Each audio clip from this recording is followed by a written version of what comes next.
कुछ खबरें शामिल करते हैं शोबिस की दुनिया से। तनवीर नकवी ने फिल्म इंडस्ट्री के लिए कई सदाबहार नगमे तख्लीक किए। इन्हें फिल्म और अदब की दुनिया में मुतअद्दिद एजाज़ात से नवाजा गया। तनवीर नकवी का असल नाम सैयद खुर्शीद अली था, जिन्हें फिल्मी दुनिया में तनवीर नकवी के नाम से शोहरत मिली, और वो एक कामयाब फिल्मी नगमा नगार और मारूफ गज़लगो शायर थे। इन्होंने 1959 में बनने वाली फिल्म कोयल के गीत लिखकर खूब शोहरत पाई। ये गीत तकसीम से कबल और पाकिस्तान में आंख खोलने वाली दो नस्लों के लिए हमेशा बाइस से कशिश रहे।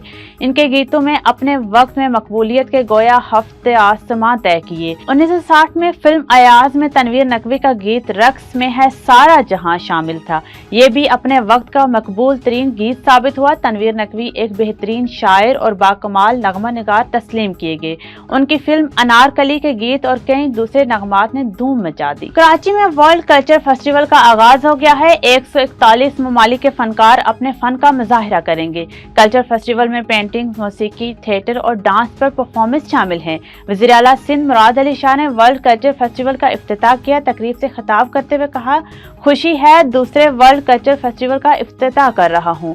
फेस्टिवल सिर्फ कराची नहीं, पूरे मुल्क का मुस्बत चेहरा उजागर करेगा। वज़ीर आला का कहना था कि पाकिस्तानी सकाफत की आलमी सतह पर एक पहचान है। किसी भी मुल्क का कल्चर दुनिया में इसकी शिनाख्त होता है।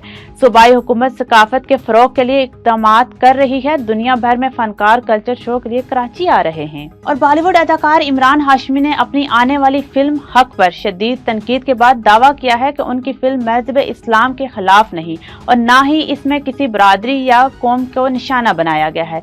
फिल्म में एक स्कॉलर की कहानी दिखाई गई है। भारतीय नशरियाती इदारे को दिए गए इंटरव्यू में इमरान हाशमी ने अपनी फिल्म हक के बारे में खुलकर गुफ्तगू की और बताया कि फिल्म ज़ाती अकीदे और आईनी कानून के तवाज़ुन की अक्कासी करती है और इसका मकसद किसी बरादरी या मज़हब की तौहीन करना नहीं, बल्कि ख़वातीन के हुकूक और वक़ार को उजागर करना है।